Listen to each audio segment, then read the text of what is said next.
SPTV live on location here from Philadelphia, Pennsylvania. It is Wrestlemania weekend and we're at the home of the Rocky Steps. I'm joined by my brother Domenic. Great to see you, my man. Nice to see you. You're a Philadelphia man. First of Yes. all, tell us about this great city, man, and this iconic location. It's still 50 years later, people are coming running up the steps, right? This is the best location in the world right here, and WrestleMania weekend is exciting. NXT, SmackDown, Raw. This is a dream come true for a lot of people. It's great to see so many people here. Up on the steps here, we've seen people with their belts, people with all their shirts. We're talking to people all over the place. They're loving it. What do you make of WrestleMania weekend? Did you go last night? What did you make of it? I did not go last night, but I'm going tonight because this is.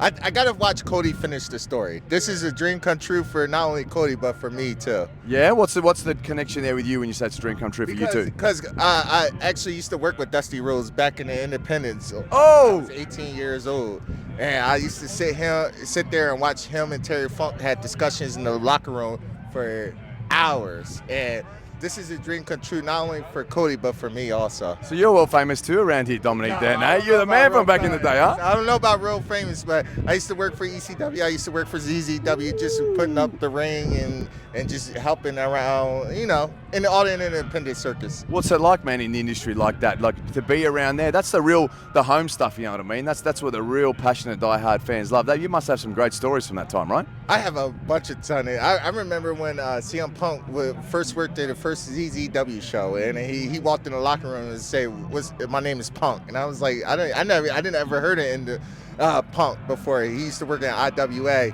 And when I finally saw him wrestle, it was a Justice Pain, and they wrestled a 45-minute match. Yeah. And it was probably one of the best championship matches I've ever seen in my life. Yeah. And look at what they've gone on to do since then. I mean, Correct. How hard is it? I know from doing a lot of boxing at ground level and wrestling, it takes a long time to get to that highest level. So how many of those guys did you see that actually succeeded and got to the highest level? Because it's difficult, right? It is really difficult. I used to watch. I used to work with AJ Styles, Raven, CM Punk, and a lot of different individuals that came from the independents and worked their way up. Kevin Owens is another one. Yeah.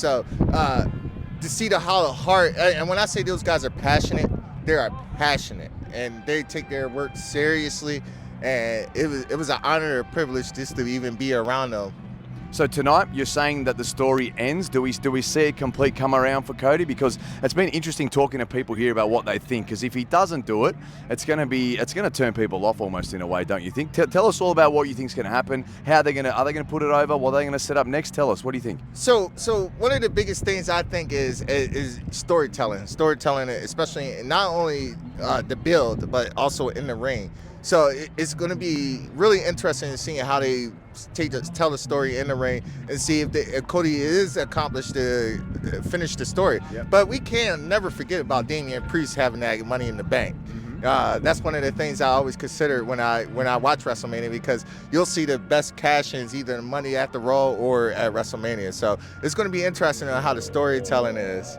So you're expecting something like a bit of a curveball in the script like that tonight? That would be awesome. Yes. It's WrestleMania weekend. I remember when WrestleMania 17, when Vince McMahon gave Stone Cold a chair. That's something nobody in the world ever would expect. So I think that's something we should look forward to. And, Rock said in a press conference, the reporter said, "Can we expect surprises?" He said, yes. I mean, you can't get no more detailed than that. Yeah. What do you think about, last question, what do you think about Triple H and the way that he's taken the content creation? Because me and my brother have had some interesting conversations about that. People are saying he's taking it the right way. People are saying he's just recycling the same stuff now. Do you think he's taking it the right way? And will we ever see something again like an Attitude Era or that sort of thing? So, shout out to Paul Heyman. Paul Heyman is an integral part in being a producer and helping a lot of the superstars. You got to remember, it was a sinking ship when Triple H first took over. And for him, for what he did for a lot of the superstars and able to build up and get to where the level, I mean, they had 17 sellouts prior to WrestleMania. That's unheard of. Yeah. So I give a shout out to Triple H for what he has accomplished. I think he's on the right path. And I'm proud to be a fan. And I couldn't say that before. Yeah. Well, we're all there. We're rooting for it. Thank you so much for talking to me, Dominic. Thanks very much for the stories, mate, and the anecdotes. We'll clip this up and get that out there, mate. Thank you so much, brother. All right, thank you so much, and it was good to meet you. Pleasure. There he is, Dominic, legend, Philadelphia legend.